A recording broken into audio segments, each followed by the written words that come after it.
Okay, happy day 109. Hello. I am so tired. Clearly. I am so tired. My fingers hurt.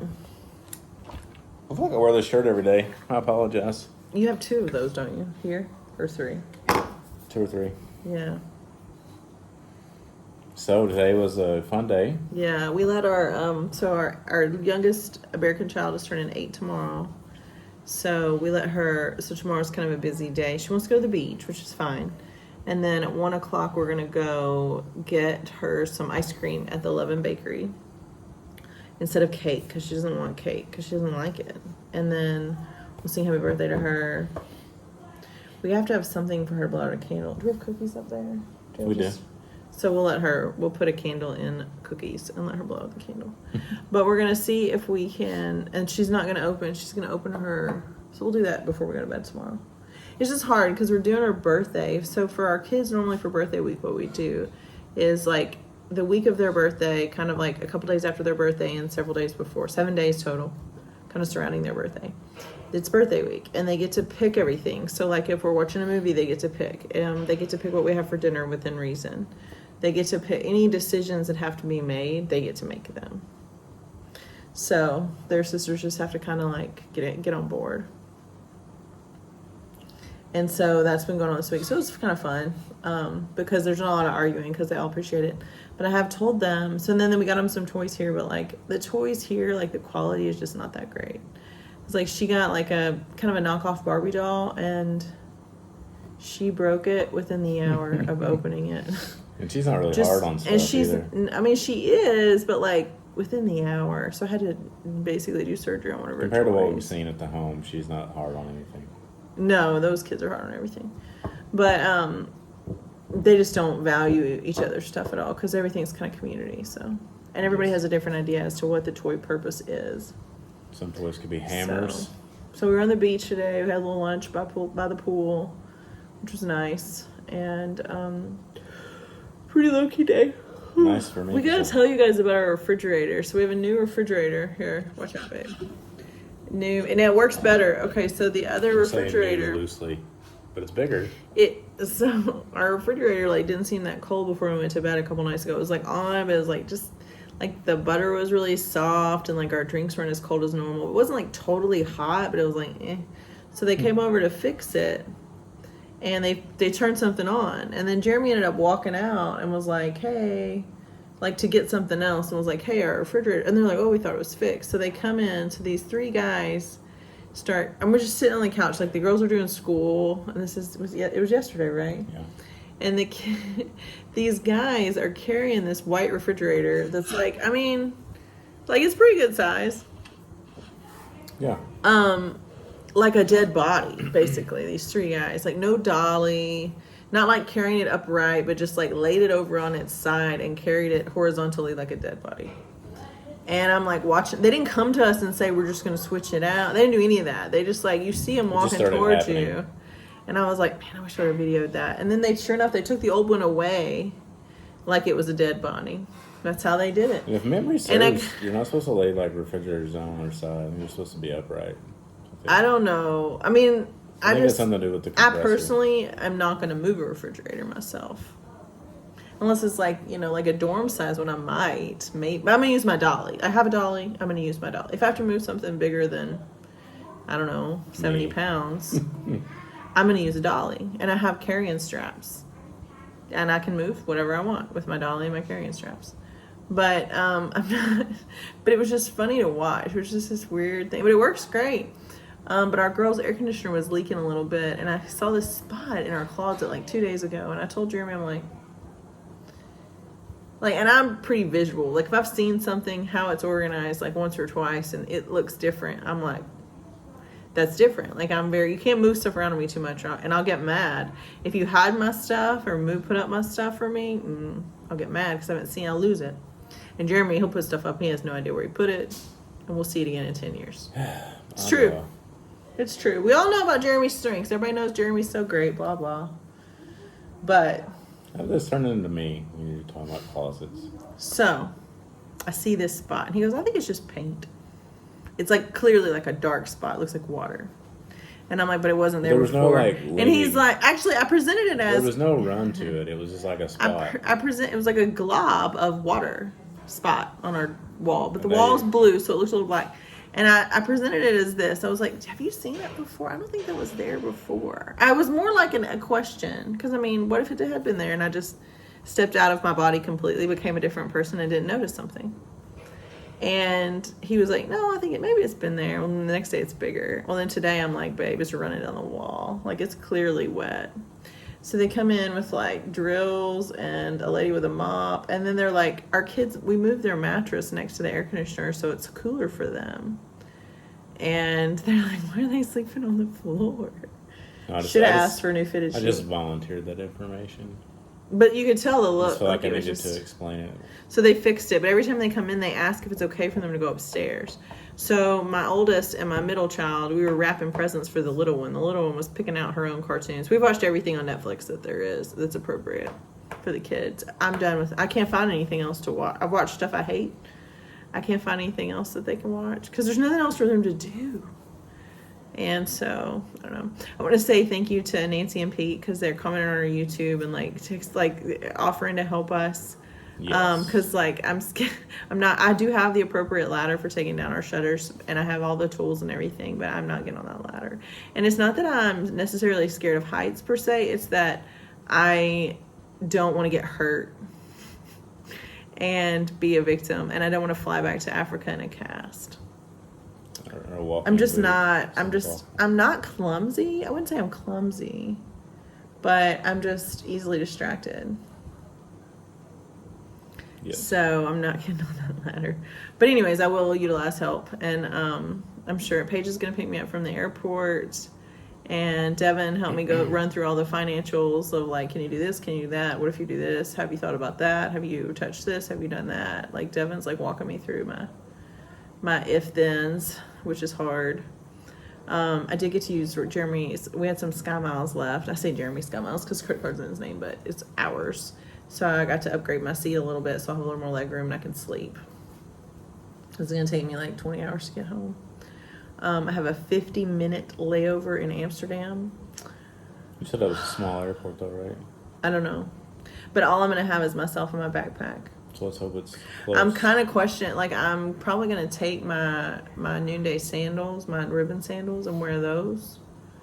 And leave my tennis shoes here for my 11-year-old daughter. Because her feet are so big and they're growing so fast and she can wear my shoes now, apparently. So I'm going to do that. But I'll just have myself. So all the other layovers coming back are like 2 hours, 2.5 hours. Nothing crazy, nothing long. Just enough to like get to your gate, board early, and take a nap. But yeah, the refrigerator thing was pretty funny. Because I'm like, and I will say this. So if you're traveling, especially if you're traveling with a big family, and you're like, especially if you have little kids, like our kids aren't that little, but they're kind of in that, like 7, like they're kind of in that realm of little. Thank you to Victoria Butler for suggesting the Tropicana because they stayed here without really planning to stay here. They kind of moved at last minute, and she has little kids. I think she had 4 kids here under the age of 6, if I'm not mistaken, when they were here for just 5 weeks. Kudos. There's something to be said for staying somewhere when you're thinking about traveling abroad and it's temporary. And you already know it's going to be hard and stressful. It's nice to have staff that's just available. Like they're already taking care of other people. They're just available for things. And then they're here to take care of you. And so like if the refrigerator breaks and it's like an apartment someone owns, then they got to go like call a repair guy and then they can't just like steal it from another unit probably. I'm pretty sure this one was an extra one, either in a unit they don't use very often or it was in one of it was just extra. Because it's not as aesthetically pleasing, but it does work. And it's bigger. We like it better. So Give me a few minutes, please. I don't know. But yeah, we had fun at the beach. No vendors. Didn't see any of the vendors earlier today when we were at the beach. And we have no update on our adoption. We Give me a did. few minutes. We please. just hear rumors about things from different sources. So like.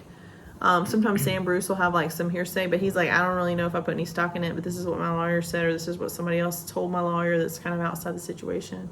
we had heard that the head of the Ministry of Gender was advocating for our kids, but then I also noticed on Facebook that she looks like she's traveling to Washington, D.C., so it may be someone a step below her that's pushing, which is good. But the Inspector General needs to sign the police report. We've been told that it's complete, although if you've been watching our videos, we've been told this a lot. So we're just kind of... Oh, we heard maybe it's printed too. Yeah, there was a problem getting it printed, but now it's printed. It's only like 3 or 4 pages. That's the other thing. So printed. Now we need signatures. We're super, super excited I'll go sign it. So we didn't know this last night when we did our video. The rent is totally paid. That's outstanding. So yeah, it's gonna make me cry. Like, I was emailing our agency director Jimbo in Tennessee for Small World, and I was like emailing him like, hey, can you, before the close of business today, this is Wednesday, can you give me like an estimate to where we are? Because with fundraising, a lot of people were asking, a lot of people were really giving, and you guys gave so much. Thank you to my to all the, all the families that are matched have reached out to all their friends and family and everybody that's been following the story. And so I don't know who all gave. Some people gave me directly money. Thank you so much for that. And I just sent it to Small World.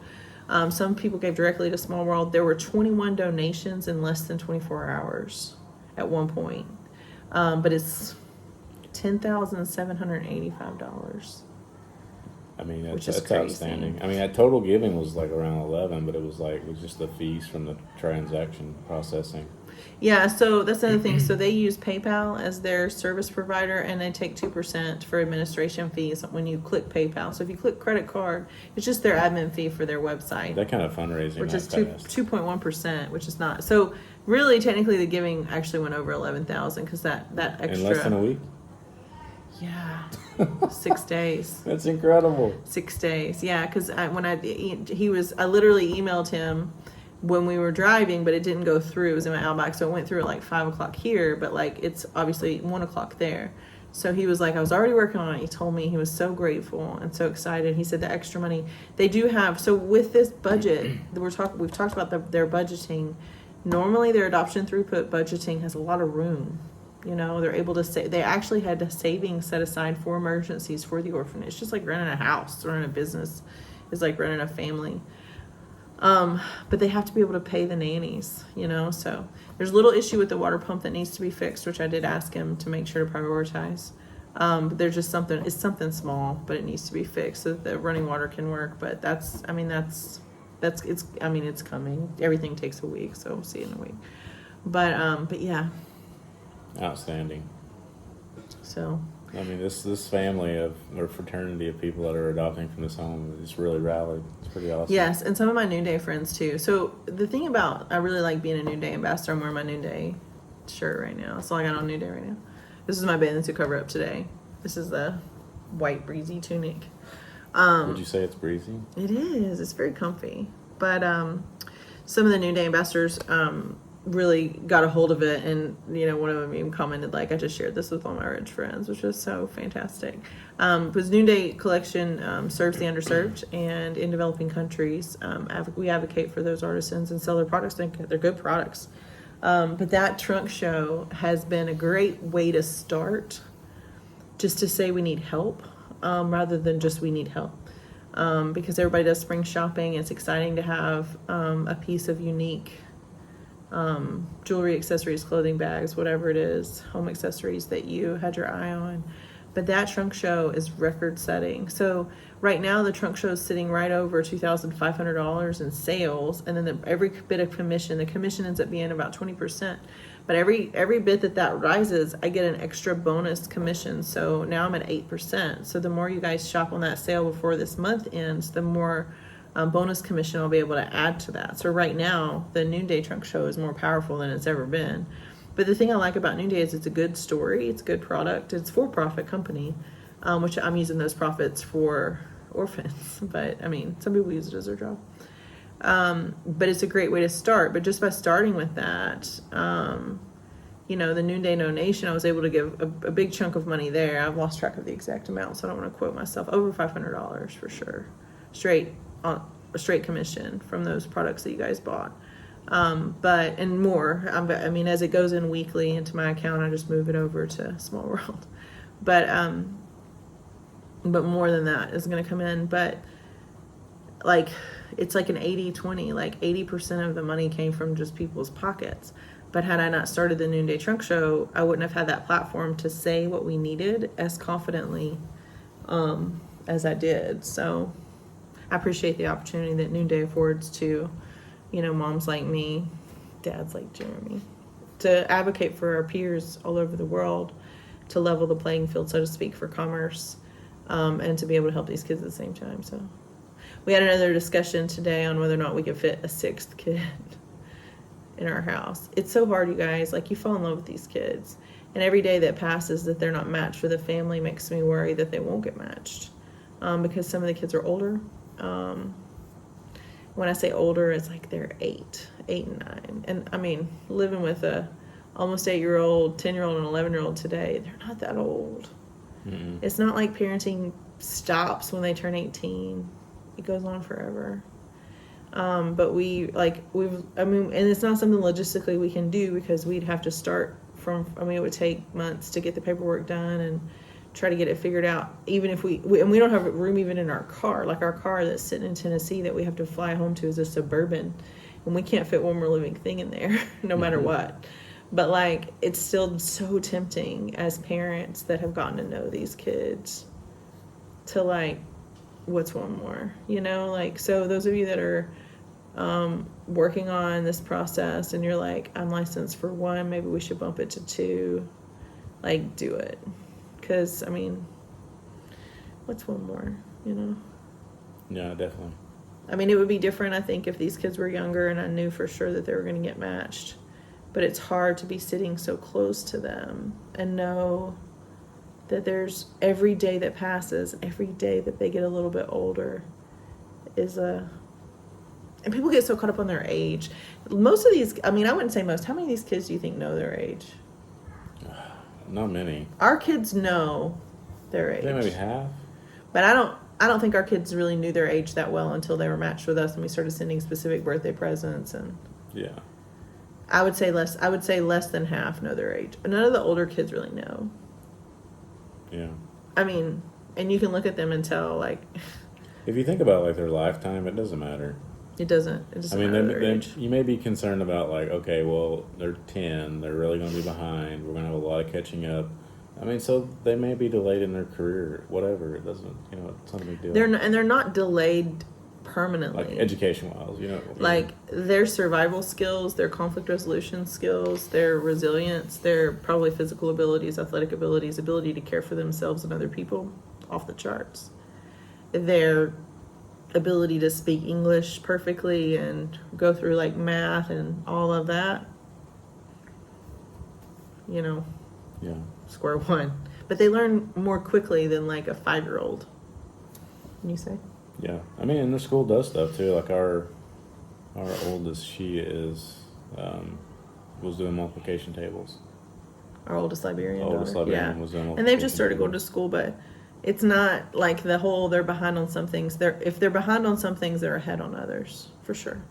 So that we see all that in foster care too. There's some things that our foster kids were really behind on, but then there were other things that they were like really ahead on. And as parents coming at a kid looking at a kid's problems that comes from a traumatic background, and I mean, don't get me wrong, like, the orphanage is as safe as an orphanage can possibly be, but it's still traumatic there. I mean, until this week, they've slept in complete pitch black at night. Well, just being around that many people. The kids are. We were talking to our other American kids about how the kids parent each other, and like, I mean, I have watched them come after each other with sticks, and like like the nannies will reprimand them, but they're like, they have they have a pecking order. And luckily, I think the biggest, fastest, strongest, oldest kids are the sweetest, nicest, most patient, compassionate kids. There's like 4 kids that are the oldest. 5, I guess. 5 kids that are the oldest. And they are made of gold. But they've all been there for like 4 years. So they didn't start that way. But they are sweet. The ones that could beat the others up are very sweet. Wouldn't you say? Yes. And they do see each other as siblings. So if you're like on the fence and you're like, maybe we could do one more, even if they're not siblings on paper, you can adopt 2 kids that are just good friends at the orphanage, may not be biologically related, and it's like adopting a sibling set when you do the paperwork. And when you do the financial paperwork, so when you look at Small World's online estimates of like a sibling group versus 1 kid, it's still, I mean, it's more, but it's a lot less expensive overall. So like your domestic agency fee and your foreign program fee are a lot less for that second kid than it is for the first kid. Because if it's anywhere in your heart that you could take 2,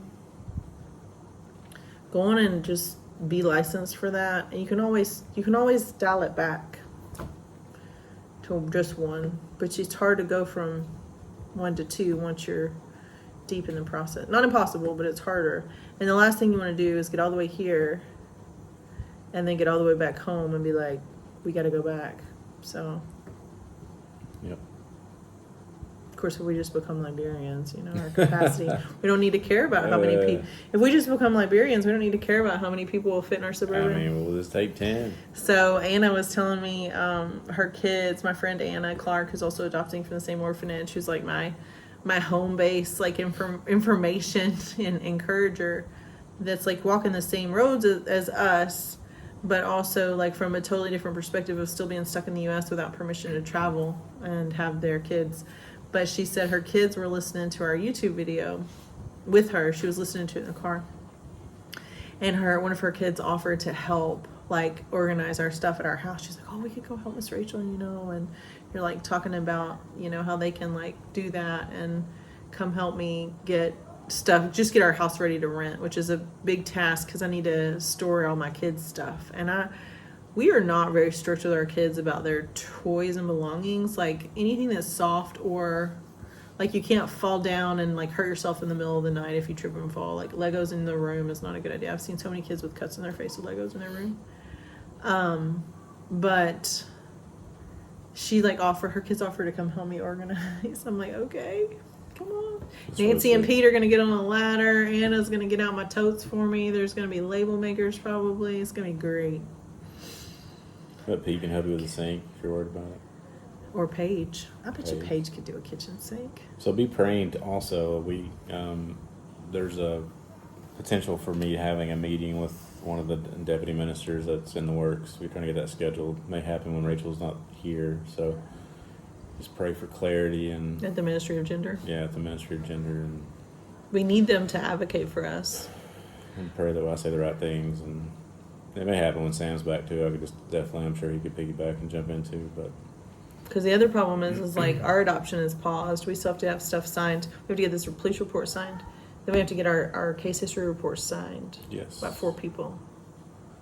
And then we can go to court. But like all of our friends, like the Clarks, the Leib family, the McGaffey family,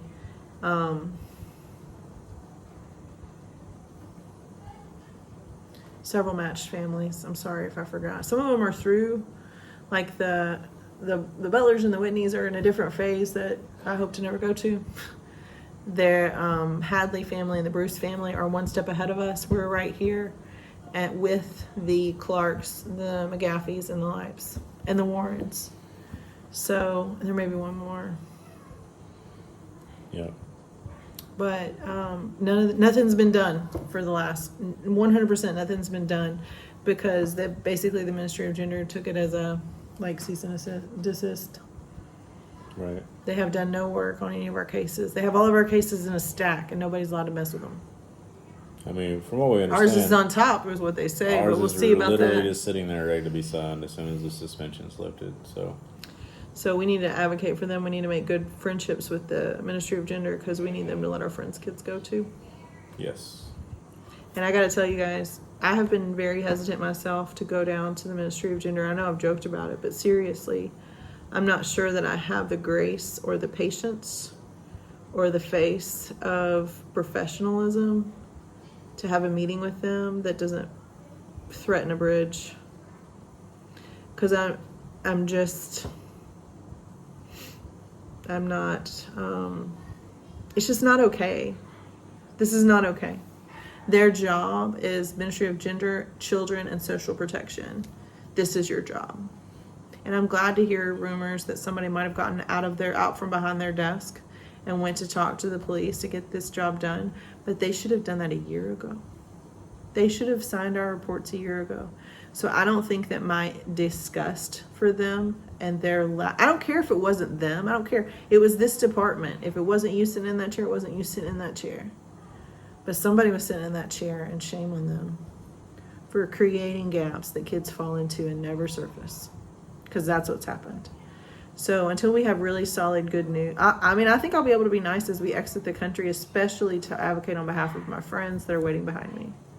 And especially those unmatched kids that I've absolutely fallen in love with. But I don't think that I have it in me to walk in there and give them a face that makes this okay. And I don't know that my face that says that it's not okay is going to be productive at this juncture. It's not that I'm scared to go down there. I don't think that they need. I think when you go down there and you act nice and you're being pleasant, we're literally negotiating it with hostage. It's like a hostage situation negotiation, and like I could probably fake it. I mean, I don't know, but I don't want to. I want to look at them and say, thank you for finally doing your job. I hope we see this moving forward. Because when you are in charge of the Ministry of Gender, Children, and Social Protection in an entire country, and you have Americans that are willing to live here for months on end just to make sure that nothing bad happens to our kids, is like, and a lot of things bad have happened. They barely are making their rent because of outside donations. God bless a lot of you guys for helping. If we weren't here to share that story, like, what would have happened? Like, could the agency have sent out like some type of distress call? Probably. Would it have been as effective as us sitting here telling you the personal stories of our life and our kids? I don't know. So, I mean, maybe that gives me purpose, but I cannot walk into the Ministry of Gender and look those people in the eye and not have it written all over my face that you messed up here. Got to do better. You just got to do better. Because I'm just disgusted. It's not fair. So I feel the same way about the child welfare system in the U.S., but those people are a different animal to deal with. Most people in child welfare are trying. They just don't know how to work together. Except for the higher ups, and they deserve to be shot. Like, if you meet a social worker in the U.S., they will try. But they're young, they're inexperienced a lot of times, and they're a second career and inexperienced, and they don't know where to start because their turnover rate's terrible. But they're not going to hide from me, probably. It's a different disgust, I think. And I realize that, like, the Liberian government in general is young, and they need more time to develop. And I realize that 54% of the people here can't even read and write, much less understand complex documents. But I need them to do better before I show them my face. Do better. I need more. Because my disappointment in the lack of professionalism and the lack of protection for these kids is loud. You know? Yep. What else? That's all I got. Just going to enjoy the rest of our evening. With our Netflix. Our Netflix is on. Yeah. Kids are being loud. So our I think we kids have have neighbors. our kids have these old school Kindle Fire tablets that we resurrected, and they're all on like airplane mode, but they all have different games on them. Some of them similar games now. They've settled into what they want.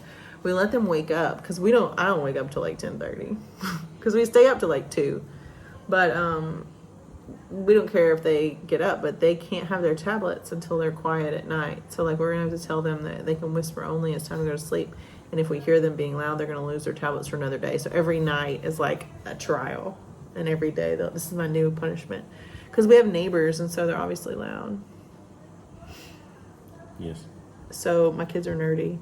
When I was like, you can't play with your tablets. So they wake up before us at like 8:30 or 9, and they just come down here and start playing with their tablets and brush their teeth or whatever, and then we have breakfast after that whenever Jeremy goes to order it. But they are like, can we play chess? I'm like, I don't care if we play. Sure, play chess. Nerds. Sorry, this one's long. It was going to be short even. They'll all get really short when I'm by myself. All right, love you. Bye. Love you.